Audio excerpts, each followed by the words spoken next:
Gravando. Então, bom dia a todos. Nós vamos começar então aqui a nossa reunião do Departamento de Tocoginecologia. Eu hoje tenho o prazer de apresentar para vocês a professora Priscila Gavamazola. A professora Priscila Gavamazola, ela é docente da Faculdade de Farmácia, ela é professora associada da Faculdade de Farmácia, e ela tem muita experiência em pesquisa, e ela hoje aqui, ela faz parte aqui do CAISM, né, ela tem prestado alguns trabalhos aqui ao CAISM, ela faz uma parte do horário dela de extensão aqui no CAISM, então tem uma intersecção aí bastante grande com o Departamento de Tocoginecologia.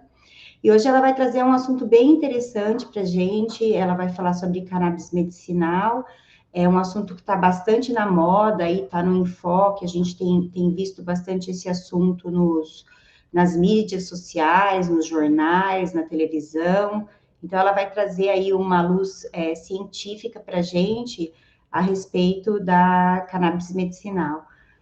Priscila, muito obrigada por ter aceito aí o nosso convite para você vir falar aqui na nossa reunião. Tenho certeza que a aula vai ser muito legal para a gente e te agradeço mais uma vez por ter aceito, tá bom? A palavra é sua. Olá, bom dia a todos. Eu agradeço também a apresentação e agradeço também a presença de todo mundo que está aqui. A intenção, então, é, de fato, jogar uma luz sobre esse assunto e iniciar uma discussão, tá? Então, eu vou aqui colocar minha tela e só peço para vocês me avisarem se vocês estão vendo, e depois, no final, a gente, como eu vou ficar sem acesso, né, ao chat e tal, peço que depois a gente possa conversar no final. Quando você terminar de expor, Pri, eu te falo aqui os comentários no chat, e aí a gente pode abrir para discussão também. Tá bom. Qualquer coisa eu te aviso aqui, tá? Tá bom.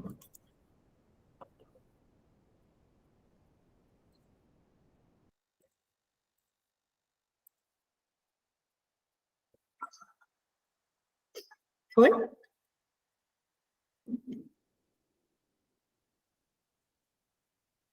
Bom, então acho que vocês... Apareceu, mas está uma tela branca. É isso mesmo. Então tá bom, então tá tudo certo. Então, antes da gente falar do assunto que eu vim aqui falar para vocês, eu vou contar uma história. Então, para contar essa história, eu vou apresentar para vocês a Cora. A Cora é minha filha, ela tem 8 anos. E no período da pandemia, né, ela tinha entre 5 e 7 aninhos, e a gente viveu aquela vida pandêmica de todo mundo, né? Aula online, videochamada, faz atividade física em casa, comida, parta a briga das crianças, assiste um vídeo, enfim. E dentre as muitas coisas que a gente fez nesses 2 anos, né, de pandemia, com 2 crianças em casa, a gente ensinou a Cora a andar de bicicleta. Então, de fato, no começo foi um pouquinho difícil, mas ela aprendeu e ela passou a fazer essa atividade, exercitar essa nova habilidade quase que diariamente. Esse vídeo é de um dia de noite, mas no geral ela fazia isso de manhã. Até que um dia ela estava passeando na rua e o cachorro do vizinho derrubou ela da bicicleta e mordeu a perna dela. Mordeu muito a perna dela. E uns meses depois isso aconteceu novamente. Ela levou essas mordidas do cachorro. E eu estou contando essa história para vocês, que sempre que eu venho falar, né, de cannabis medicinal, enfim, eu sei que tenho bastante público, porque é um assunto que tem bastante interesse, eu venho aqui, então, propor que a gente considere, como uma medida razoável, criminalizar que as pessoas tenham cachorro. E eu vou explicar para vocês o motivo. O motivo é que os cachorros, apesar de, né, parecerem inofensivos, e o cachorro que mordeu ela é um cachorrinho bem bonitinho, fofinho, pequenininho, ele fez essa judiação com a minha criança, então eu queria sempre fazer essa proposta. Eu imagino, talvez vocês estejam até estranhando, né, e também pensando o que é que isso tem a ver com o assunto da aula de hoje. Bom, essa analogia da proibição dos cachorros, essa ideia, né, de proibir os cachorros, não é uma ideia original minha, é uma ideia que eu pego emprestada do professor Siddhartha Ribeiro, que é um neurocientista da Universidade Federal do Rio Grande do Norte, um grande estudioso no Brasil de cannabis medicinal.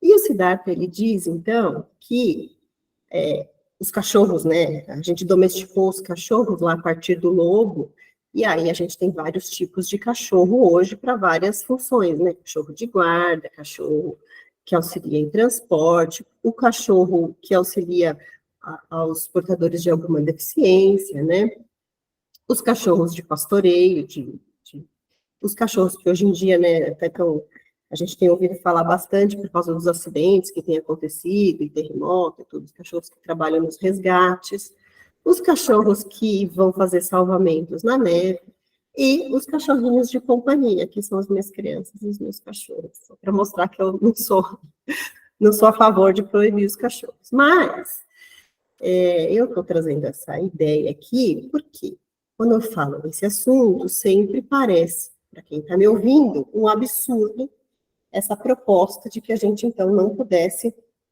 ter os nossos cachorrinhos em casa. E por que o professor Siddhartha faz essa analogia? Porque ele compara essa proibição dos cachorros à proibição que existiu durante muitos anos de se falar em maconha medicinal.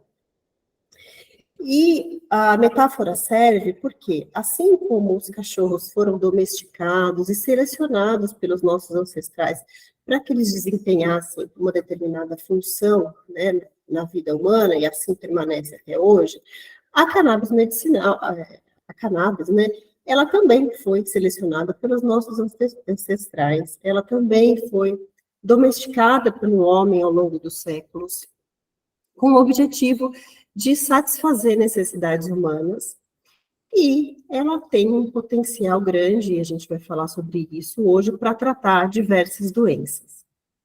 E isso acontece porque a cannabis, ela produz substâncias que o nosso organismo reconhece. A gente também vai falar sobre isso daqui a pouco. Eu vou passar o próximo slide, ele tem uma vinheta com som, ele, infelizmente, acho que vocês não vão conseguir ouvir o áudio, mas eu gostaria que vocês imaginassem a musiquinha de abertura do Breaking Bad, que eu acho que daí dá um clima para o começo dessa apresentação.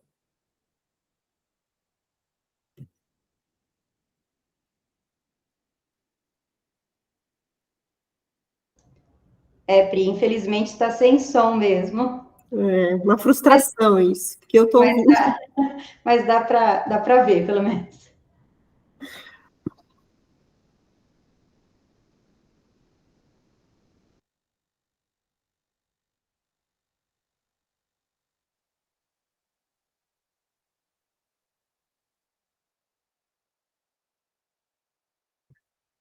Bom, então, antes da gente chegar na parte dos usos, eu vou contar para vocês rapidamente a história da cannabis, que eu acho que vale a pena conhecer. Bom, se fala, né, de cannabis medicinal desde muitos anos atrás, então o primeiro registro que se tem na história é de 2.900 anos antes de Cristo. Essa aqui na tela é uma deusa, a deusa Sexat, não sei se vocês conhecem. Ela é a deusa das bibliotecas, né, dos escritos, ela é protetora dos livros, e o nome Sexat significa aquela que escreve, né, e na mitologia, então, ela era a que presidia a casa da vida, onde eram guardados os conhecimentos daquela civilização. Depois, tem outros registros, né, um registro do ano 2700 e pouco, do imperador Shen Leng, que prescrevia chá de maconha para tratamento de diversas doenças, então gota, reumatismo, malária, e também para memória fraca. E a popularidade, então, da maconha, ela se espalhou, né, se espalhou da Ásia, no Oriente Médio, nas costas da África. E muitas religiões hindus na Índia usavam também a maconha para fins religiosos, alívio do estresse, enfim. E existiam médicos na antiguidade que prescreviam para tudo, né, alívio de dor de ouvido, dor do parto, enfim. E advertiam que no uso excessivo era possível que os pacientes passassem a ver demônios, né, pelo uso contínuo e excessivo.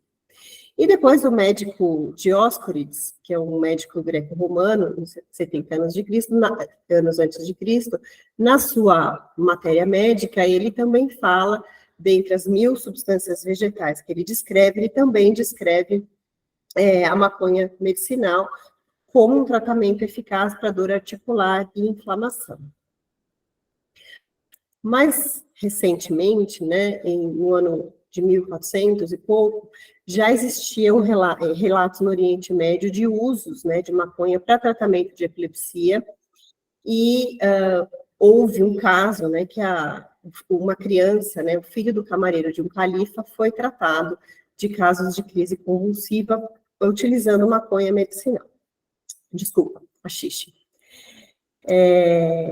Depois, no Brasil, a maconha medicinal, a maconha chega no ano de 1808, trazida pelos povos escravizados africanos, mas vale a pena dizer que, provavelmente, nas naus do próprio descobrimento do Brasil, a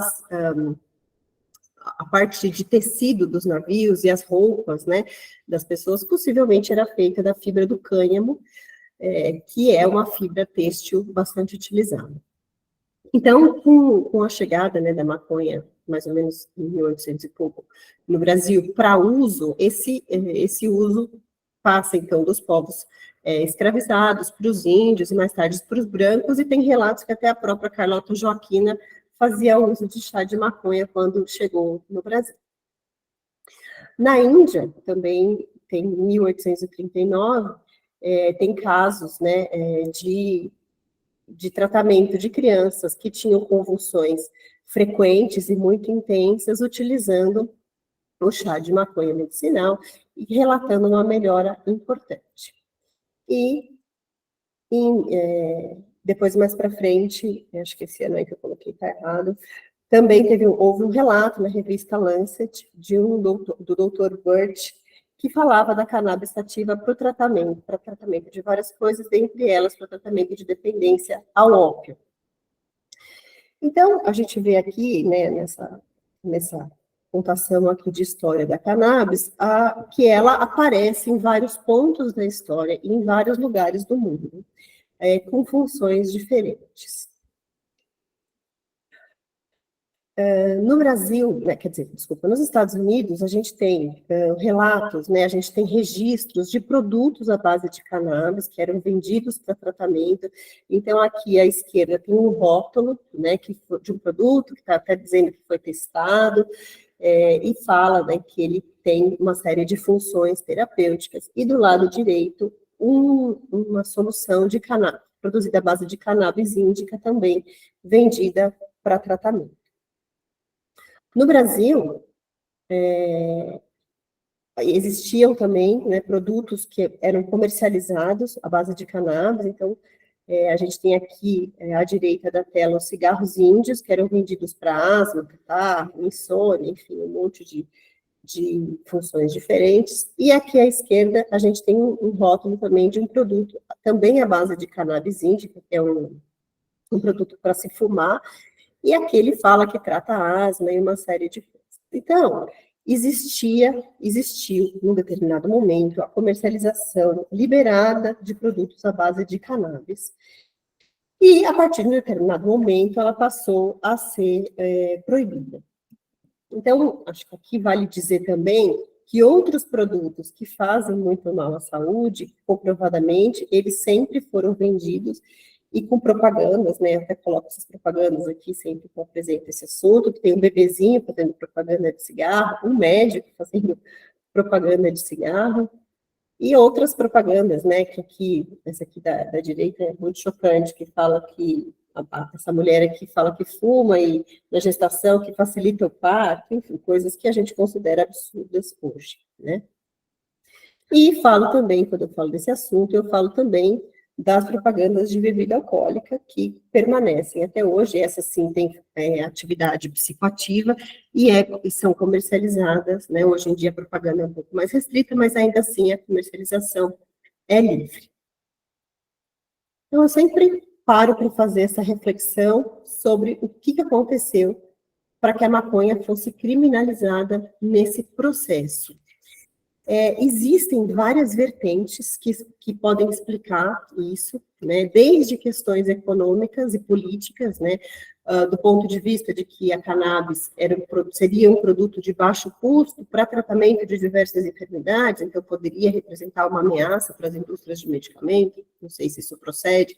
Existe quem diga que a própria fibra do cânhamo poderia representar também um risco, né, uma ameaça para as indústrias têxteis, uma vez que a fibra do cânhamo ela é super resistente, né, um produto que poderia talvez, inclusive fazer concorrência para a indústria de papel, enfim, de algodão, e assim por diante. E tem também quem diga, quem atribua a restrição, né, do acesso à maconha à política norte-americana de restrição a drogas, que teve origem na lei seca, né, e que estimulou, então, que outros produtos passassem a ser comercializados. Mas tem relatos também que na década de 30, o proprietário de um jornal lança uma campanha super sensacionalista, anti-cannabis, né, e falando que a cannabis era um produto, então, contra a indústria, que desculpa, que estava travada a minha apresentação, agora que foi.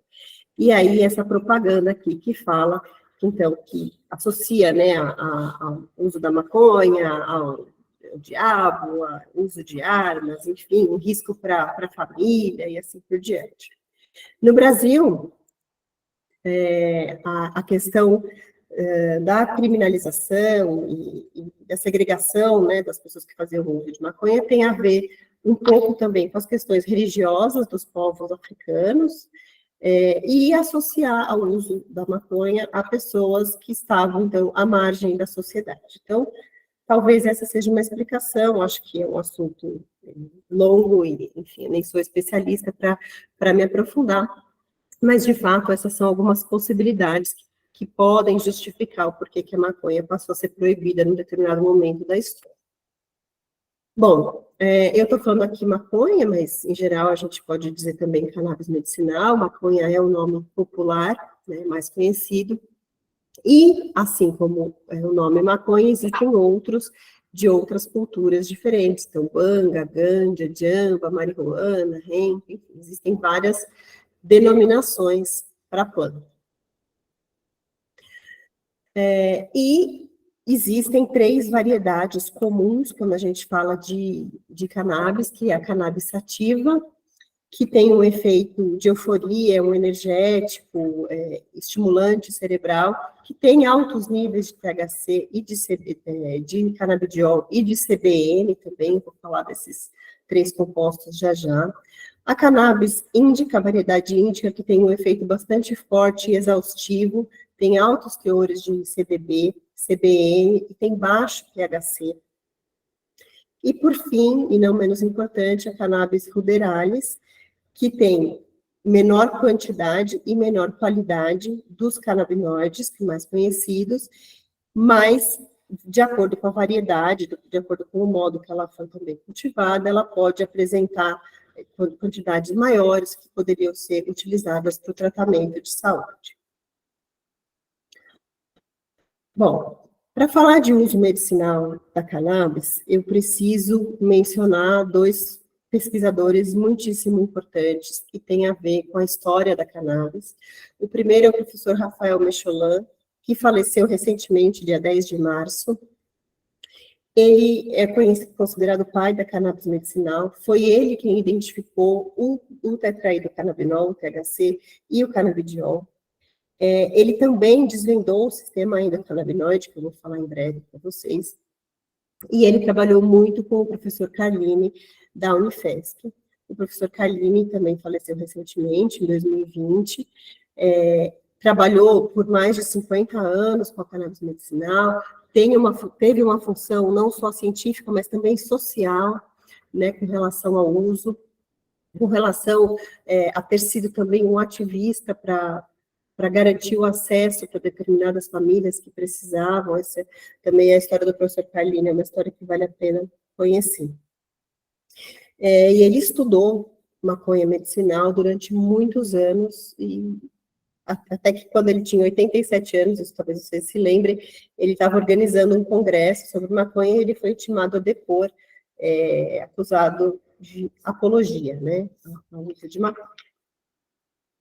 Bom, do ponto de vista científico, hoje existem, né, nos últimos 3 anos, no acumulado de 3 anos, são cerca de 12 mil artigos publicados falando sobre cannabis, artigos de vários tipos, né, então artigos que falam desde uso, relato de caso, levantamentos populacionais, identificação de ações, de atividade da cannabis. Então, tem muito estudo. Hoje em dia, é uma área que está, de fato, em crescimento, que tem se falado muito na mídia também, né, e que tem sido alvo de bastante discussão, inclusive do ponto de vista das agências reguladoras, né.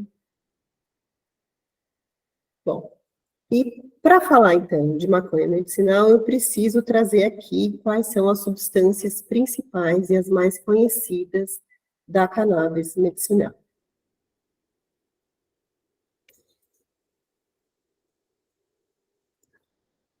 Bom, então esse estudo, que é um estudo de 2015, relata que existem mais de 750 constituintes químicos na cannabis medicinal, dentre os quais 104 são os canabinoides, sendo que os principais são o THC, o tetraidrocannabinol, o canabidiol, CBD, o canabinol, CBN, e o canabigerol, CBG, dentre outros.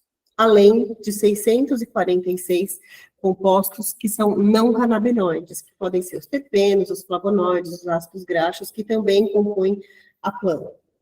Os terpenos são os compostos que vão dar a característica do aroma, né, do cheiro da planta, dentre outras coisas. Então, é uma planta muito rica e ainda tem muito para ser estudada. Sim, esses compostos potencialmente terapêuticos, eles são encontrados em todas as partes da planta. Então, tem bastante área de estudo. Começando do THC, porque o THC é a substância talvez mais injustiçada, porque ela fica sempre relacionada à ação psicoativa e acaba sendo relacionada a estar proibida, enfim. Bom, o tetraidrocannabinol é um canabinoide que é produzido em grandes quantidades pela maconha medicinal, pela cannabis. Foi um dos primeiros canabinoides a ser descoberto e isolado. E apesar dele não ser tóxico, né, em doses muito altas, ele pode, de fato, ele tem um efeito psicoativo importante, que pode chegar, inclusive, à alteração do comportamento. E é o THC que tornou a maconha uma droga recreativa, né, uma substância recreativa famosa, pelas quantidades de THC. O THC, ele se liga a ambos os receptores, eu vou falar dos receptores daqui a pouco, e ele é um ativador parcial de ambos os receptores, né? E por isso que ele tem efeitos psicoativos.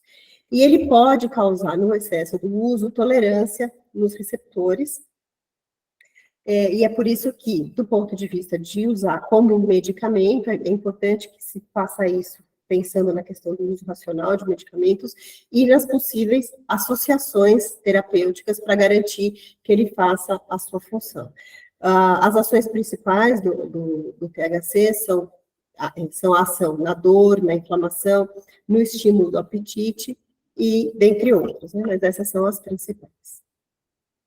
Outro composto famoso é o canabidiol, o CBD, e esse sim é um ativo que aí tem a fama oposta do THC, como se ele tivesse somente qualidades, né, e que sozinho ele pudesse exercer uma função importante.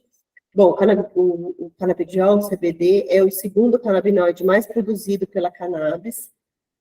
Ele ganhou popularidade, então, por causa das suas propriedades terapêuticas no tratamento de ansiedade, dor, convulsão, inflamações.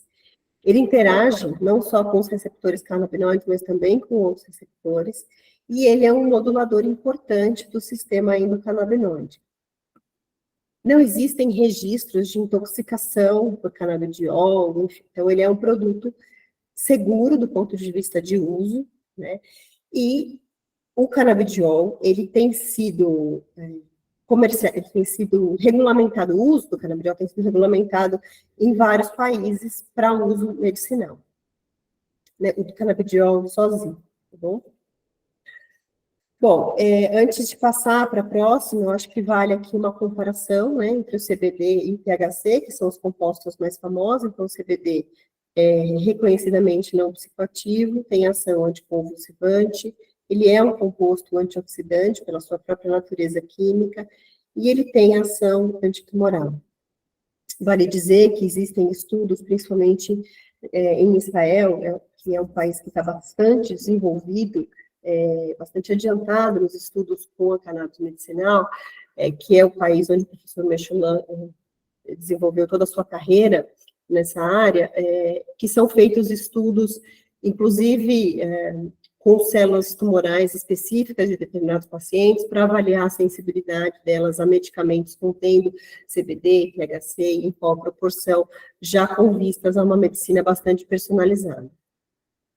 O THC, então, é um composto que tem ação psicoativa, tem uma característica relaxante, de causar um bem-estar, um relaxamento, é um estimulante do apetite, e ele pode atuar na sonolência também, melhorando a qualidade do sono. Então, essa, assim, se fosse fazer um quadro de resumo, essas são as características principais dos dois canabinoides mais conhecidos. Depois deles, tem o canabinol. O canabinol, em geral, ele está em pouca concentração na planta. Ele é um produto de oxidação espontânea do THC, né, na planta.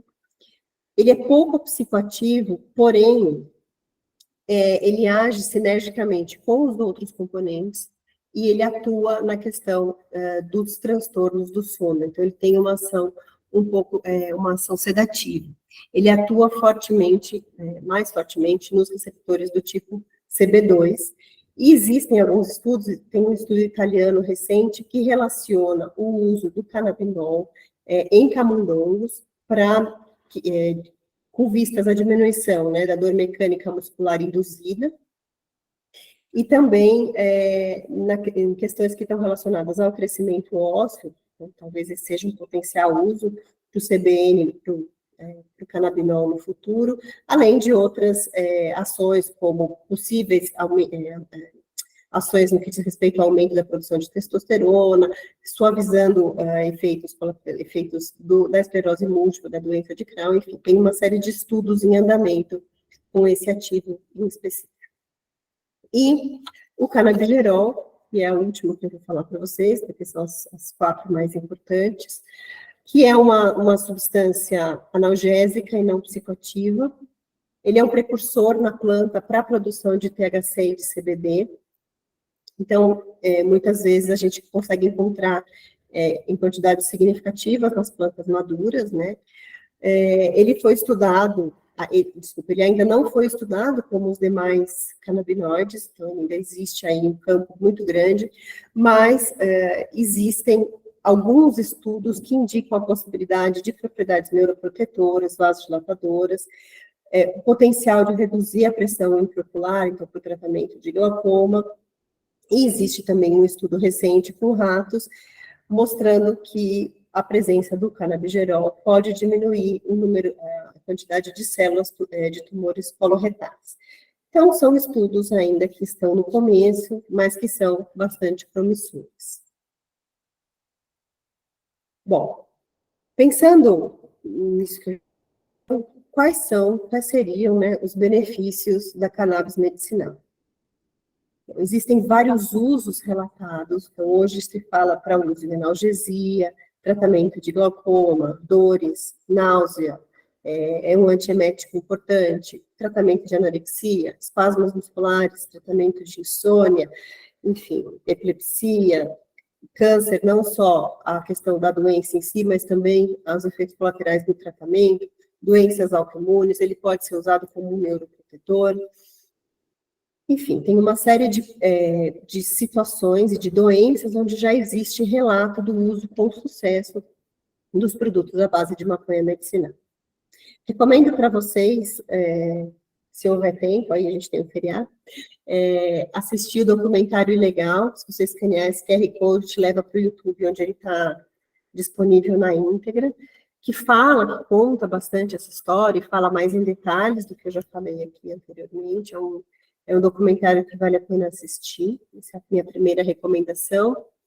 E a minha segunda recomendação é o filme Cortina de Fumaça. Também está aí um QR Code que te leva direto para o link dele, está disponível na íntegra no YouTube. Então, vale a pena assistir para ter um panorama geral e pensar um pouco a respeito. A título de curiosidade, recentemente, eu e meus colegas aqui da FCF fizemos um levantamento, né? Estamos trabalhando num levantamento para descobrir quem é que na Unicamp está trabalhando com esse assunto, e circulamos um formulário. E tinha meu e-mail nesse formulário de contato, e a ideia era somente conhecer os grupos que estavam trabalhando. Mas esse formulário, não sei como ele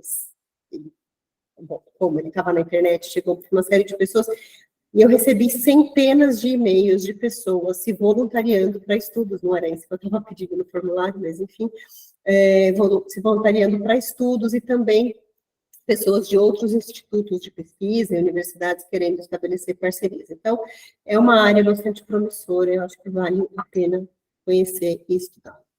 Bom, a maconha e os seus componentes químicos, eles só funcionam no nosso corpo, no nosso organismo, no organismo humano, porque existe um sistema que nós temos, que é o sistema endocannabinoide, que reconhece esses ativos. Esse sistema endocannabinoide, ele foi descrito na década de 80 pelo grupo de pesquisa do professor Michelin, e que, na verdade, o professor Michelin descreveu os receptores CB1 e CB2, e descobriu, então, os endocannabinoides, então, substâncias que o nosso organismo produz, que são similares às substâncias que a maconha medicinal produz também. A primeira substância que foi descrita foi a anandamida, e a outra substância foi o 2-AG, o 2-araquidonoilglicerol. Curiosamente, acho que vai dizer que o grupo do professor Michelin batizou a anandamida, e Ananda, do sânscrito, quer dizer felicidade, êxtase. Então, ele batizou essa substância que o nosso corpo produz em homenagem a esse termo do sânscrito que fala de felicidade. Então, anandamida.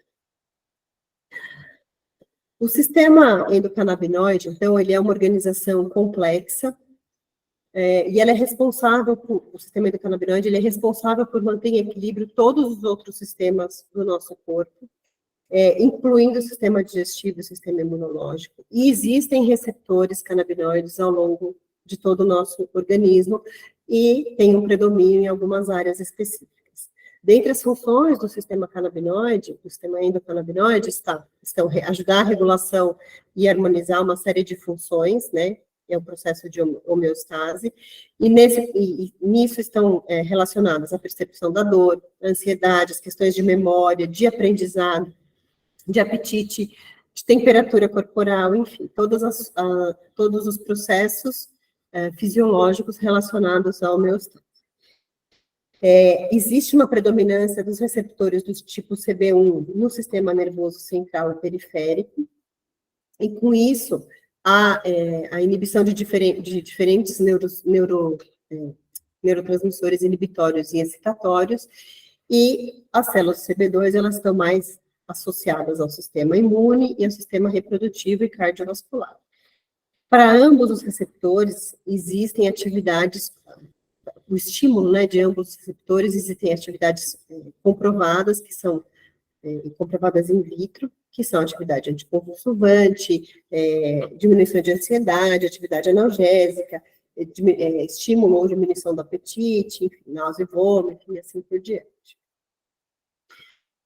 Mas, então, eu mostrei aqui, muito brevemente, né, quais são as possibilidades de uso, né, da maconha medicinal, que já existe hoje. Mas antes da gente falar de outros assuntos relacionados à maconha medicinal, eu acho sempre importante falar, mesmo que brevemente, sobre a legislação vigente. A legislação que diz respeito à cannabis medicinal, ela é muito variável no mundo. Então, apenas a título de curiosidade, por exemplo, nos Estados Unidos, a maconha medicinal ela é legalizada em 36 estados e na capital. Ela é sujeita à legislação estadual, né? Nos Estados Unidos, os estados são bastante independentes. E os pacientes, eles vão precisar de recomendação médica.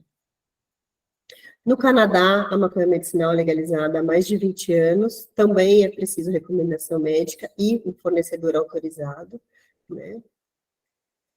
Na Europa, então, a gente tem, na Alemanha, uma legalização um pouco mais tardia, em 2017, também com necessidade de prescrição médica e autorização do governo, um pouco mais semelhante ao que existe aqui. Na Holanda, a maconha medicinal é legalizada somente para uso específico em algumas condições. E em Portugal, ela é utilizada também desde 2018, desde que haja uma receita médica para isso.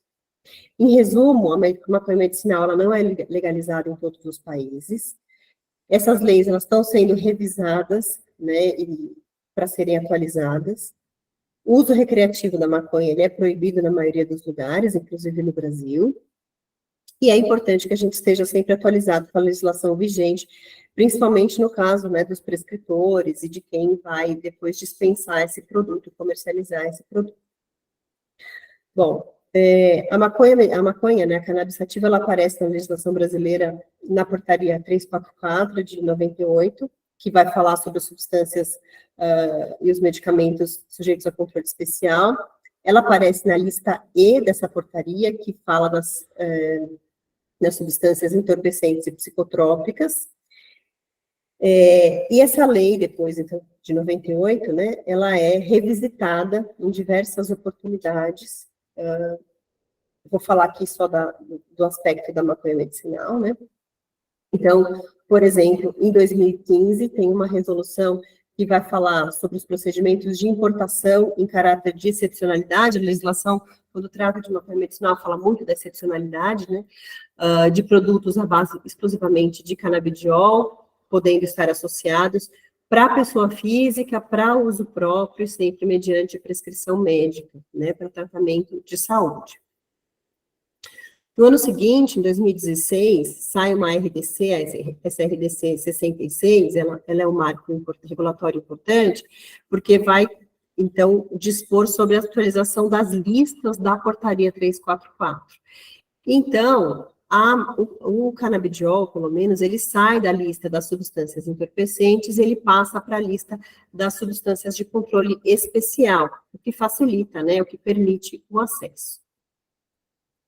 Em seguida, em 2017, a RDC 192, ela vai falar, excepcionalmente, né, a importação de produtos que possuam quantidades de canabidiol ou THC, de CBD ou THC, desde que comprada por pessoa física, para uso próprio, mediante prescrição médica, enfim.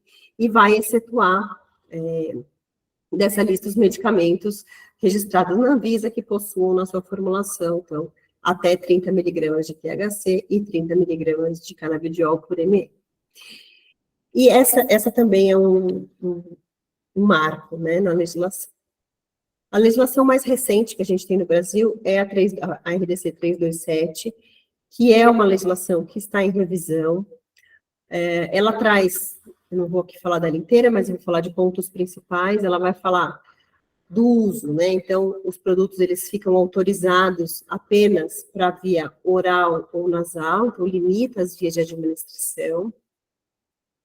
Depois, diz que esses produtos não podem ser adicionados a nenhuma outra substância, excetuando os recipientes, né? Isso também é um limite importante. Depois, fala que a cannabis não pode registrar produtos de cannabis com liberação modificada, com nanotecnologia ou peglados, então limita também o desenvolvimento, o registro de produtos mais tecnológicos, né?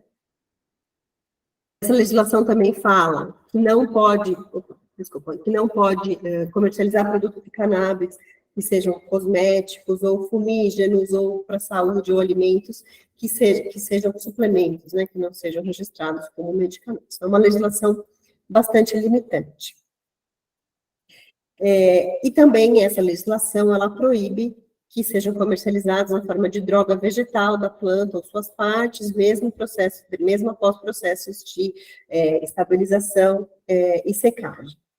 E a gente tem acesso a outras drogas vegetais nessa forma hoje. Vale dizer aqui, e muito embora existam essas limitações, existem outras leis e portarias posteriores que são de abrangências menores, né, às vezes municipais, às vezes estaduais, que alteram um pouco o que está dito nessa lei. Tá? A gente precisaria de muito tempo para tratar somente da legislação. Essa portaria, essa RDC 327, então ela limita, né, a inovação, pensando na via de administração, então não permite produtos de uso tópico, que certamente seriam interessantes, produtos de uso retal, que também teriam um bom potencial de aplicação, produtos oftalmológicos, e também restringe os produtos de uso vaginal, de via vaginal. Então, limita as vias de administração possíveis. E limita também as apresentações farmacêuticas. Então, se são produtos, se são liberados apenas produtos de uso nasal e oral, e são soluções exclusivamente, então a gente não consegue produzir produtos tópicos, sólidos orais, sejam eles comprimidos ou cápsulas, supositórios, ou óvulos, nem produtos injetáveis. Então, fica limitada a questão da inovação e de registro desse tipo de produtos. Para encerrar essa parte da legislação, eu quero trazer aqui a PL 399 de 2015, talvez você já tenha ouvido falar.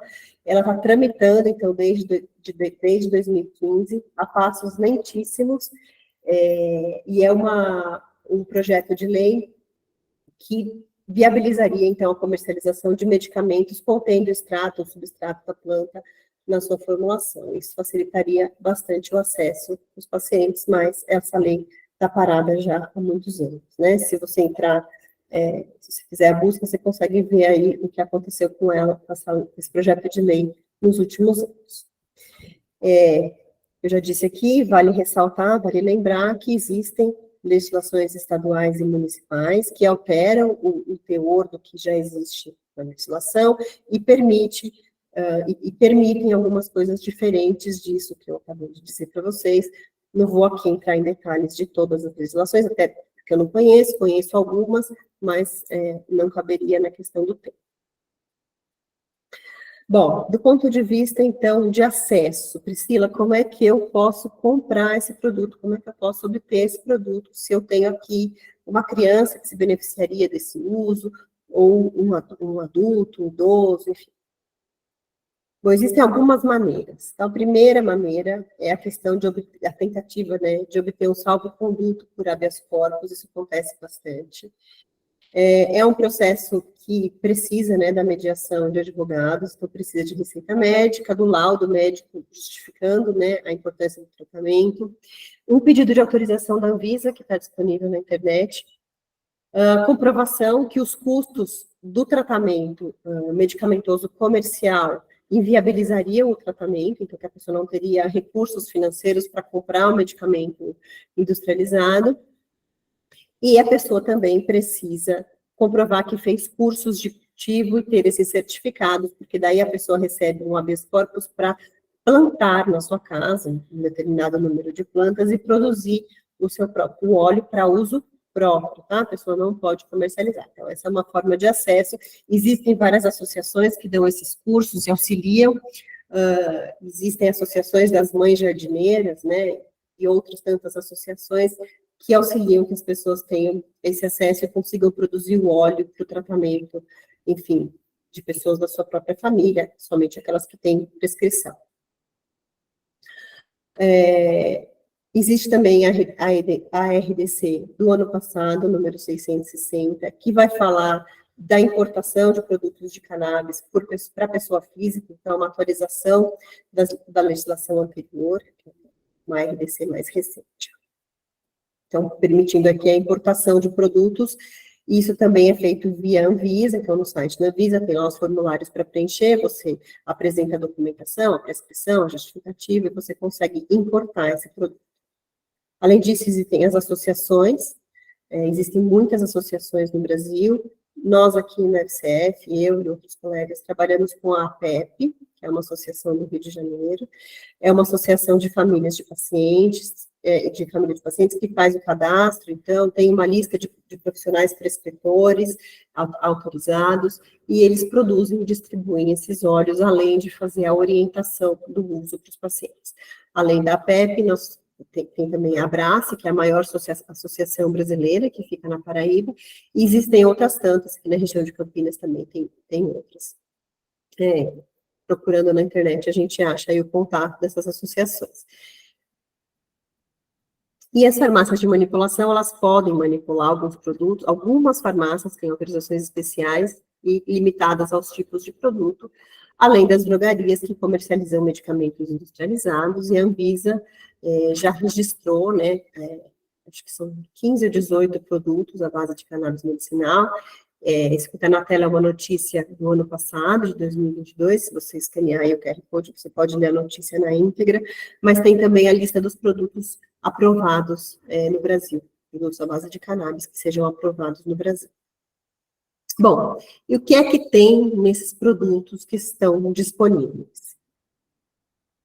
Bom, a maioria dos produtos são soluções, né, são soluções oleosas, que têm uma composição qualitativa semelhante e podem ter entre 17 e 200 miligramas de canabidiol por ml.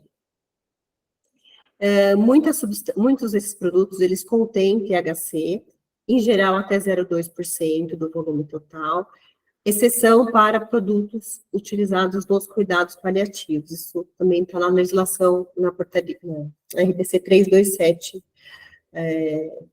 que fala sobre esse assunto. É importante dizer que quando o produto contém o THC, ele deve receber uma série de...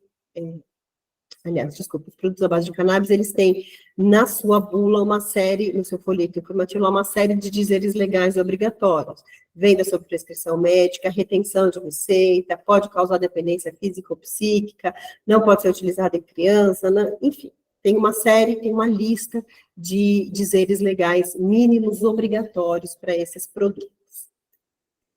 Como eu disse, a maioria dos produtos que são comercializados, eles são produtos de via oral, que é uma via, claro, conveniente, comum, segura, que tem algumas limitações, como todas as outras vias de administração de medicamentos. Em geral, ela é um pouquinho mais lenta que as outras vias.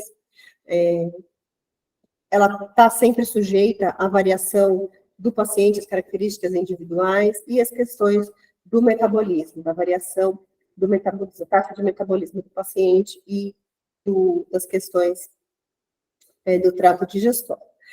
Vale dizer que o canabidiol, ele tem um metabolismo hepático muito extenso e ele é muito pouco biodisponível por via oral. Então, a via oral, muito embora seja a preconizada hoje, ela tem aí desvantagens importantes. Um artigo recente, de 2021, ele demonstra, e está aí de novo o QR Code do artigo, se vocês quiserem a íntegra, ele diz, então, que após a administração oral, a concentração do metabólito inativo, ela é cerca de 40 vezes maior do que do próprio canabidiol, né? Então, questionando aí, levando a discussão as questões das doses e da questão de absorção e de biodisponibilidade. Bom, eu aqui, né, puxando a sardinha para a minha área de pesquisa, que é o desenvolvimento de medicamentos, acho essencial, né, que outras vias de administração sejam estudadas, né, e aí eu coloquei retal, vaginal, ocular, transdérmico, tópico, para que a gente consiga ampliar o nosso arsenal terapêutico e beneficiar, né, mais pacientes. Para isso, são necessários estudos de novas apresentações farmacêuticas. É claro que o óleo da maneira que ele é comercializado hoje, ou está disponível hoje, ele é efetivo, ele tem muitas qualidades, e, na verdade, eu não estou dizendo nada contra o óleo, mas sim no sentido de que investigar e estudar outras vias de administração pode maximizar os potenciais terapêuticos da cannabis medicinal. Vou apresentar alguns estudos para vocês, rapidamente, a título de trazer, então, aqui um conhecimento do que existe na literatura. Selecionei poucos artigos, eu disse para vocês, tem mais de 12 mil, né, recentes, Esse é um estudo em animais de laboratório, um estudo intranasal, então foi preparado um hidrogel contendo canabidiol para uso intranasal, para avaliação da questão do estresse pós-traumático. Verificou-se, então, que essa via de administração ela foi mais eficiente que a via oral, tendo maior ação no sistema nervoso central, que foi canabidiol sozinho, né? E foi um produto, um uso seguro, né, para as condições fisiológicas. Eu falei aqui do canabidiol sozinho, mas é sabido que quando a gente estuda drogas vegetais, existe uma qualidade intrínseca a esses produtos que está relacionado ao efeito comitivo, ao efeito entorragem, que é a ação sinérgica dos vários componentes dessa droga vegetal no sentido da ação terapêutica. Então, hoje é possível também encontrar no mercado, para situações específicas, os óleos que a gente chama de full spectrum, que tem mais componentes ativos na mistura. Esse outro estudo aqui é um estudo de administração de via pulmonar, foi desenvolvido, então, um pó para inalação, um estudo feito em humanos, e a concentração máxima de CDB, de canabidiol, foi 71 vezes maior na avaliação dos pacientes, e essa concentração máxima, além de ter sido tão maior assim, ela foi atingida em menos de 4 minutos, então, muito mais rápido do que a via oral. Existem também produtos de cannabis para via bucal, então para administração sublingual, mas hoje se questiona se essa via de administração, ela é de fato efetiva ou se o que acontece é que o paciente deglute o medicamento, então ele faz uma ação pela sua via oral e não via bucal. Então isso é uma coisa que está também em discussão. Esse outro trabalho é um trabalho também recente, que vai falar do desenvolvimento de formulações nanoestruturadas, né, para administração retal, para melhoria, né, do delivery de canabidiol. Esse é um trabalho muito interessante, que ele vai falar, então, da questão da otimização do delivery, que tem ótimos resultados do ponto de vista do delivery de cannabis para via retal, que eu acho que é uma via bastante interessante. E ele vai falar também de maior estabilidade e maior biodisponibilidade desse ativo pela via retal numa formulação nanoestruturada.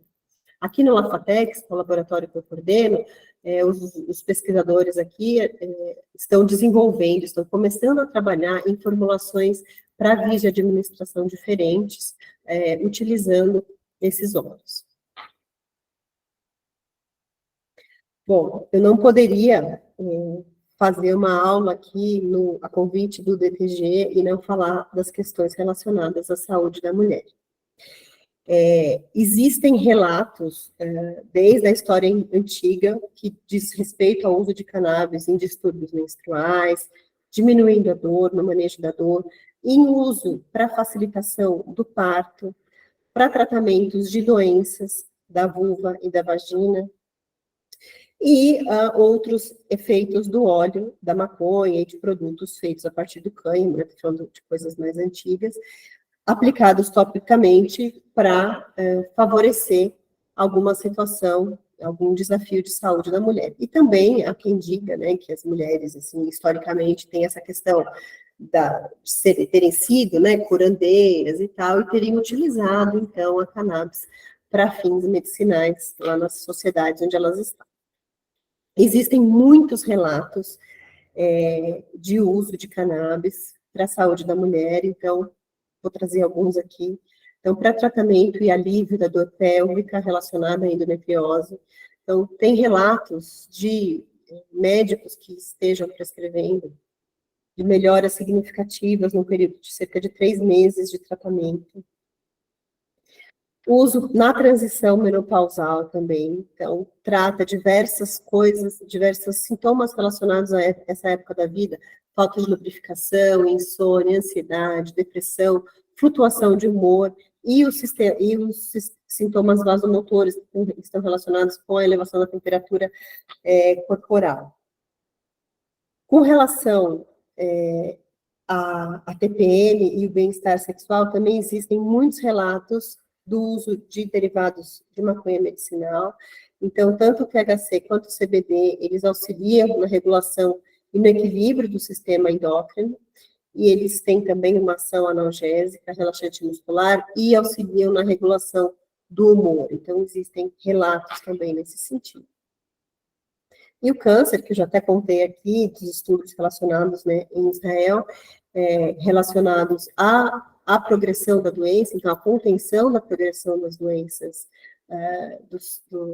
das doenças, dos cânceres relacionados à saúde da mulher, e dos efeitos colaterais relacionados ao tratamento, né, que são também bem conhecidos. Vale dizer que, com relação à menopausa, a Sociedade Norte-Americana de Menopausa avaliou mais ou menos 250 mulheres na perimenopausa e na pós-menopausa, e desse grupo, mais de 80% relataram que já usaram, né, maconha como adjuvante, né, no tratamento de sintomas relacionados à menopausa. E que relatam, então, melhoria, né, no humor e nas questões de ansiedade. Então, são muitos relatos nesse sentido, e é um campo grande para ser estudado e ser investigado. E na saúde da mulher, a cannabis medicinal ela é tão importante, por quê? Porque existe uma grande quantidade de receptores do tipo CB1 e CB2 em todos os tecidos reprodutivos femininos, no ovário, nas trompas, no endométrio, no útero. Então, vale a pena investigar um pouco melhor, fazer outros estudos clínicos, enfim, para que a gente chegue a conclusões cada vez mais assertivas e mais adequadas para essa prescrição.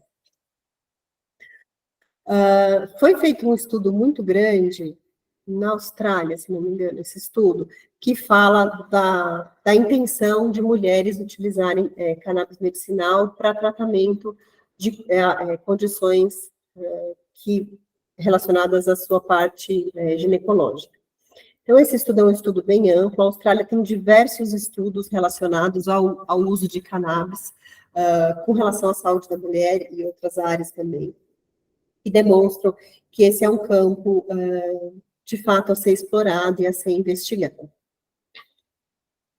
Tem também essa revisão aqui, bibliográfica, de 2017, que vai falar, então, vai reunir, né, os estudos relevantes que vão apontar que o uso de canabinoides, especialmente o THC, é uma alternativa ao tratamento, ao tratamento convencional da endometriose, que envolve, enfim, né, não preciso aqui dizer para vocês, terapia medicamentosa, hormonal, tudo, e ele se destaca nesse uso por uma questão de conseguir modular, o THC se destaca por modular as questões de dor e os componentes também emocionais relacionados a essa doença. Chegando aqui na reta final do que eu gostaria de apresentar para vocês, a minha intenção aqui não foi me aprofundar em nenhum desses assuntos, e sim apresentá-los de uma forma um pouco mais dinâmica, e permaneço aqui à disposição depois se alguém aqui tiver intenção de aprofundar os estudos em alguma dessas áreas. E para concluir aqui, eu chegando perto da conclusão, eu gostaria de trazer de novo uma analogia do professor Siddhartha. Eu até assisti recentemente uma palestra ao vivo e presencial com ele, e ele faz também essa analogia para a questão da cannabis, né, que muitas vezes a cannabis ela é tratada como uma jararaca, que é um ser muito perigoso, né, muito peçonhento, mas que, se tratado de uma maneira correta e com muita cautela, é possível extrair dele um ativo importante. Então, no caso da jararaca, o captopril, e no caso da maconha medicinal, o canabidiol, deixando de lado todas as possibilidades terapêuticas dos outros canabinoides que essa planta tem. Outra analogia que ele utiliza é dizer que há quem trate, então, a maconha medicinal como o plutônio, que é uma substância extremamente perigosa, radioativa, e, enfim, né, o plutônio, não a maconha. E que então, que a maconha deveria ser manipulada, deveria ser tratada como o plutônio. Então, todas as plantas precisariam ser conhecidas e bem descritas, enfim, e tratadas sob vigilância constante para que pudesse ser utilizada. Então, transforma também essa possibilidade de empregar essa droga vegetal num cavalo de batalha.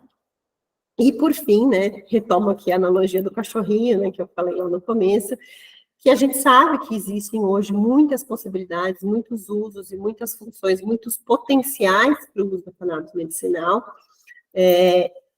então, que talvez a gente deva ter esse olhar, né, estimular esse olhar aí de pesquisa, e, enfim, pensando na saúde. Então, eu gosto, dentre essas analogias, de pensar aqui na analogia do cachorrinho. Ainda, pensando na cannabis, trago aqui uma frase final do Freud, que fala, né, então, quando não somos capazes de entender alguma coisa, procuramos desvalorizá-la. O meio ideal de facilitar a nossa tarefa. Então, que a gente não faça isso aqui.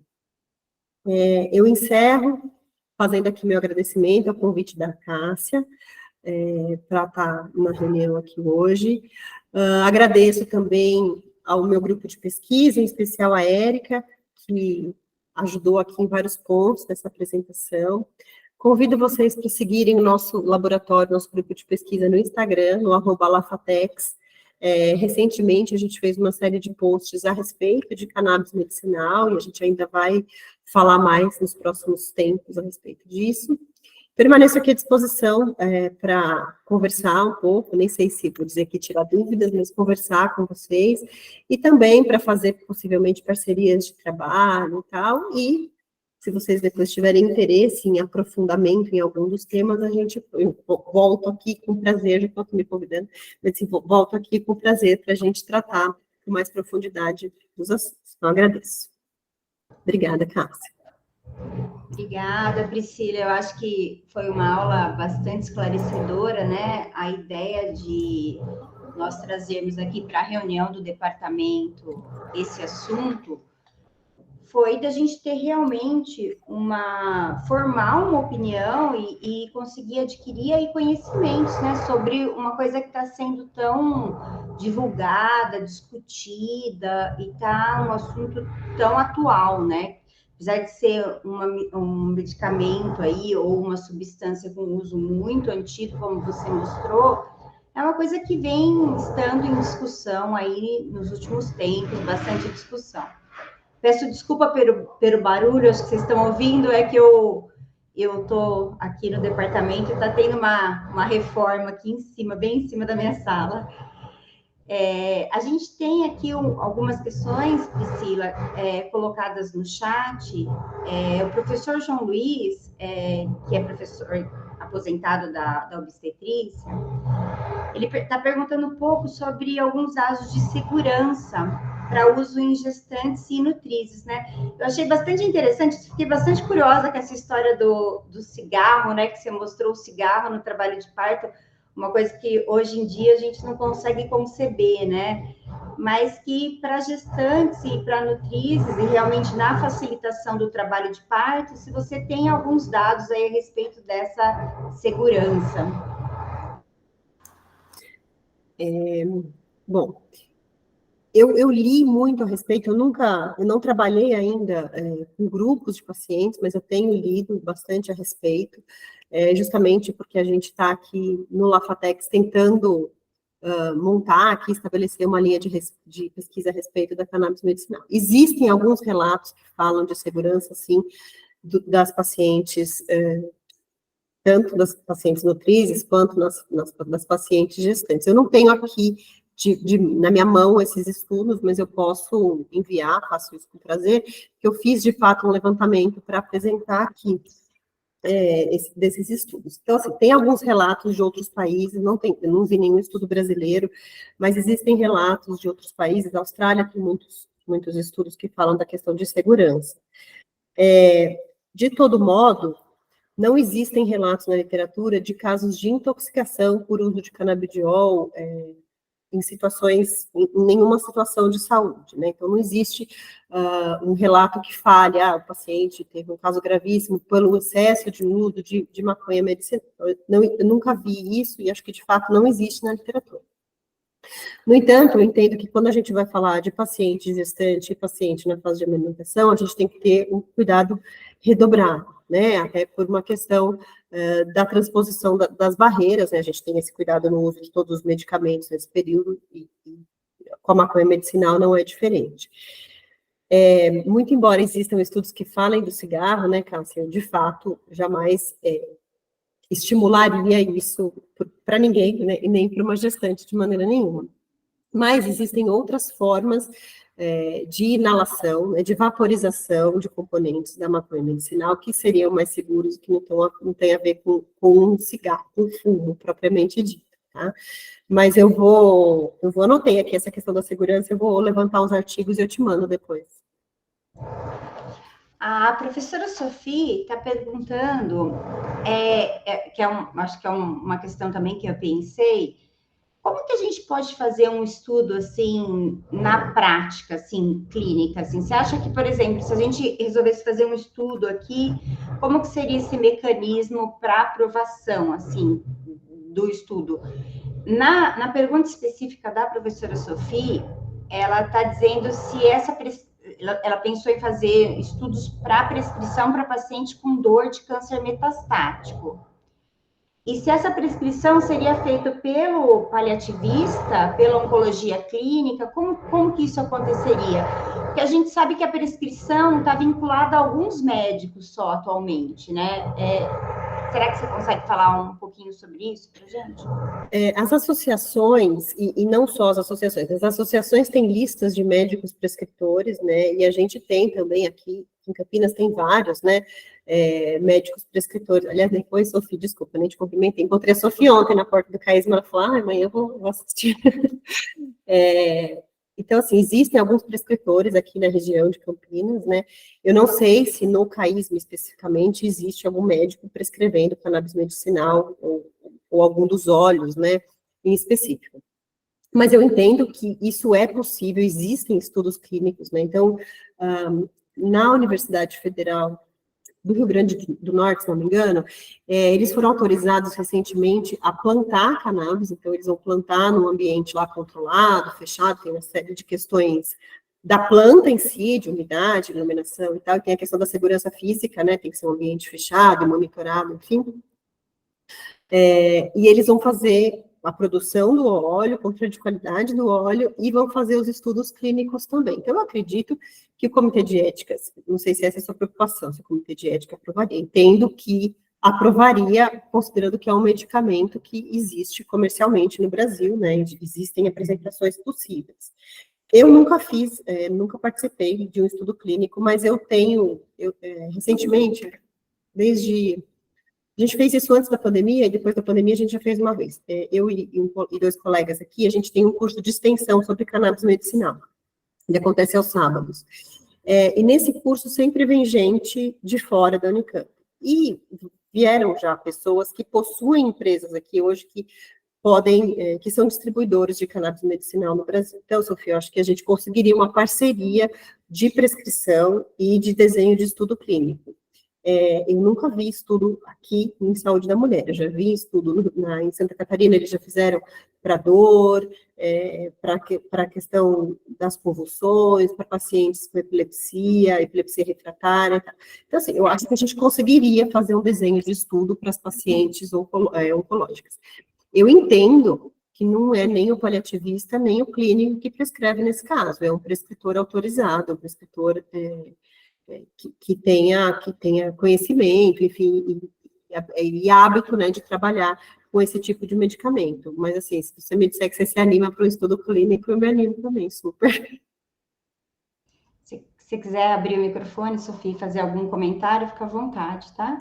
Não, eu só quero agradecer a Priscila e parabenizá-la, porque realmente é um tema que você mostrou claramente na sua aula, facilitamente ele pode destruir um pesquisador, né? Então, realmente tem que ter muita coragem para assumir essa linha de pesquisa e, ao mesmo tempo, eu acho que a universidade tem que estar dentro, porque a sociedade está pedindo. E se tem prescritores fora da universidade, a gente poderia, né, Cássia, pensar seriamente em verificar se tem algum prescritor docente aqui na Unicamp que já poderia fazer esse vínculo aí com a questão da prescrição.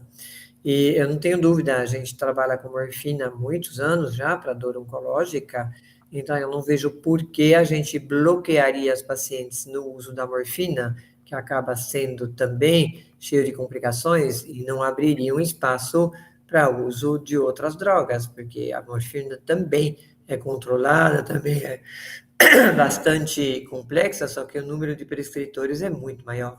Então, a gente vê que a prescrição de morfina é muito mais fácil do que a prescrição de drogas, que eu não vou falar os nomes lá, que eu tenho medo de errar, e falar uma substância que não é a correta, mas que possa ser utilizada de uma forma controlada, sem tanto preconceito, né? Eu li um artigo nesse preparo aqui que falava de uma paciente com uma endometriose bastante severa, que já tinha cometido tecido de bexiga e tal, que fazia uso de morfina e tinha limitações, assim, do seu desempenho, no caso, endometriose, né? E que substituiu, foi começando a usar os derivados de cannabis medicinal, e que, de fato, em alguns meses substituiu e depois retomou as suas atividades habituais diárias, né?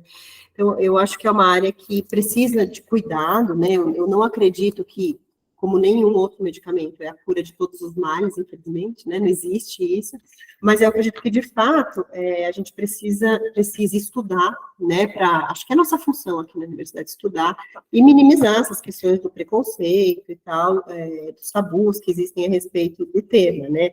Eu e 2 colegas, a gente está dando uma disciplina de graduação eletiva de maconha medicinal. E é muito engraçado os alunos contando que falam para a família que estão vindo para a de maconha medicinal, então ainda existe esse estigma, né? E o ano que vem a gente vai abrir essa disciplina para pós-graduação. Esse ano a gente está fazendo para graduação, e o ano que vem a gente vai abrir para pós. Então já fica aqui também o convite, se alguém tiver interesse não sei se tem aluno assistindo e participar da disciplina, e também de vocês, se alguém se interessar em falar um pouco mais sobre saúde da mulher, com relação ao uso de cannabis, para a gente vai ser um prazer. A gente já recebeu médico veterinário, nossa, com relatos incríveis, a gente já recebeu médico falando de autismo, que também é uma área que tem bastante estudo, de epilepsia, de câncer, enfim. Então, a gente é uma área que tem bastante potencial para crescer.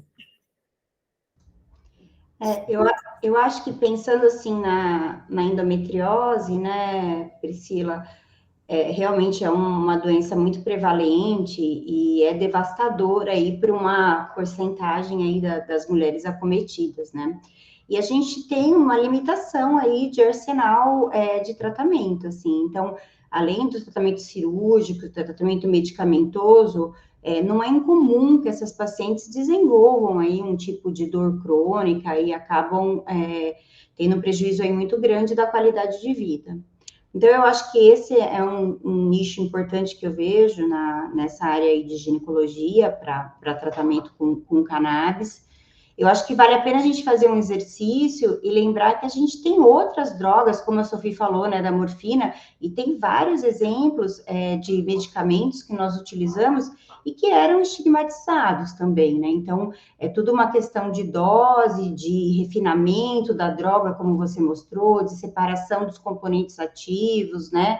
Então, acho que a gente tem que tirar o estigma aí de uma droga recreacional para um medicamento, né? Com certeza. Tem outros comentários aqui, Priscila, a professora Adriana está parabenizando você pela aula, o professor José Paulo também está dizendo que adorou a analogia aos cachorros. Obrigada, eu fico de fato à disposição, viu? Se alguém quiser conversar mais sobre esse assunto, também estou aprendendo sobre ele ainda. O professor Cássio também está parabenizando, e o professor João Luiz está perguntando qual o tipo de receituário que é utilizado para a prescrição. É o azul, B1, BB1, receituário. A Roseli, que foi ex-aluna aqui nossa, ela está perguntando se tem a possibilidade de fazer essa disciplina como um ex-aluno da medicina da Unicamp. Eu acho que sim, acho que pela DAC você consegue fazer a disciplina como aluno especial, talvez. Eu não sei a parte burocrática de matrícula na pós, mas acho que é possível. Roseli, a aula está gravada assim, vai ficar disponibilizada no canal do YouTube aqui do departamento. Eu tenho uma outra pergunta para te fazer, sabe? Eu fiquei pensando em várias coisas aqui durante a sua aula. E aí, sobre essa questão da via de acesso, você falou muito assim da via nasal para otimizar, né, os efeitos, e você falou um pouco da via vaginal, né, que atualmente é proibida. E eu fiquei pensando nas pacientes, assim, tanto nas pacientes com endometriose, mas também nas pacientes com vaginismo. Será que o uso dessas substâncias, assim, por via vaginal, será que ela teria um efeito mais concentrado aí para relaxamento dessa musculatura? Será que seria também uma outra população que a gente conseguiria usar? Ou você acha que a via vaginal ela seria utilizada mais apenas assim para evitar algum efeito adverso, ou mais para potencializar o uso da droga? O que você leu um pouco sobre isso? Bom, existem prescritores, Cá, que prescrevem o seguinte, prescrevem o óleo e prescrevem um creme vaginal sem nenhum ativo, né, manipulado simples. E aí depois ensinam a paciente a misturar na quantidade certa e fazer uso por via vaginal. Então, existem relatos desse tipo, tá? Isso é possível. Eu acredito e li que, em alguns artigos que a via vaginal ela seria uma boa via para ação local. Assim, existem relatos que falam, inclusive, de outras doenças, né, que poderiam ser para as quais poderiam ser utilizada a via vaginal. Mas para o caso do vaginismo e tudo, eu acredito que o uso tópico de via vaginal seria importante e acho que teria um bom efeito. Esse é um estudo que eu gostaria muito de fazer, né? Um estudo de via vaginal. Ótimo. Gostaria de desenvolver um produto, que é a minha área, né? E testar por via vaginal combinações diferentes de THC, CBD, enfim. É porque a gente tem aí uma porcentagem de pacientes, né, que tem mesmo uma hipertonia, né, do assoalho pélvico, e pensando no relaxamento, talvez essas pacientes, elas tenham um benefício, né? Às vezes, eu já vi as pessoas prescreverem calmantes mesmo por via vaginal, né, para relaxamento, mas que tem um efeito aí sedativo importante, né, também. Eu queria te perguntar uma coisa, assim, porque você falou um pouco sobre o custo, até de judicializar para conseguir a medicação. Quanto que custa, assim, em média, hoje, um tratamento, pensando aí num paciente oncológico que está utilizando apetite, ou até mesmo para controle de dor? Quanto que sai um custo por mês para um paciente desse? Bom, nas associações, o custo do óleo, ele é bem inferior, né? Bem inferior mesmo. O medicamento comercial, eu até fui ver ontem, o medicamento comercial tem a partir de 300 e poucos reais, em concentração muito baixa, até 2.000 e poucos reais para concentrações maiores dos ativos, né? Então, é um tratamento, de fato, muito caro, se for comprar o medicamento comercial, né? Hoje existem, como eu disse, né, as associações, e tem também os grupos das mães jardineiras que plantam, né, para os seus próprios filhos, produzem os óleos em casa, naquelas condições que eu disse para vocês, né? Então, além da prescrição e do laudo, é necessário que haja o curso, a certificação. Então, as associações dão, a própria PEP, que eu falei que a gente tem parceria aqui, eles dão um curso que ensina a produzir o óleo em casa, né? Vale dizer que o curso tem a ver com o cultivo também da planta, então, é completamente legalizado, né? Claro. A Roseli está perguntando também se você leu alguma coisa sobre usar a via vaginal para atrofia na paciente oncológica, se tem algum... De atrofia... Ou até melhorar a libido... De atrofia, especificamente, eu não li, mas de melhora da libido existem muitos relatos mesmo, e de melhora do desempenho sexual nas questões do prazer e tudo também tem relatos de produtos que estão acessíveis, estão disponíveis para isso. Então, existem relatos sim na literatura. Eu não tinha pensado muito nisso na atrofia, eu tinha pensado mais nessa parte do relaxamento, do muscular, não tinha pensado nessa parte de atrofia. Essa parte de atrofia, eu penso que, bom, tem as pacientes oncológicas realmente que são pacientes aí que não podem, né, usar o tratamento convencional, né, que é com hormônios vaginais, né? Então, é um nicho aí também que precisa ser tratado. Ela está perguntando se no Brasil tem algum produto para uso vaginal. Acho que ela não viu a aula toda, ela não conseguiu. Medicamento, eu acho que não existe medicamento pronto para uso vaginal. Porque o registro lá, o que permite a legislação brasileira hoje, são os produtos para uso oral e nasal. Em forma de óleo, né, oral, né, você tinha dito. Olha, acho que foi muito bom, assim, foi muito esclarecedor. Você vê que acho que tem uma gama aí de possibilidades aí de uso, né? A gente, eu acho que função da universidade aí sempre abrir, né, a cabeça para novas terapêuticas. Então, eu acho que essa é uma terapêutica aí que vem sendo apresentada aí como uma nova alternativa, e a gente realmente não tem muito conhecimento. Então, acho que foi excelente a aula, Priscila. Agradeço muito por você ter aceito o nosso convite e ter participado aqui do reunião do departamento. Com certeza, para nós foi muito bom. Eu que agradeço, eu fico aqui à disposição, depois, se vocês acharem que algum assunto a gente possa aprofundar, não só numa questão de aula, mas também em outras parcerias. Eu estou no meio do país em segunda, terça e quarta de manhã. Tá bom, então eu vou encerrar, então, essa reunião de hoje. Convido a todos para a próxima reunião da semana que vem, aqui no departamento, e desejo a todos um bom dia. Obrigada. Obrigada.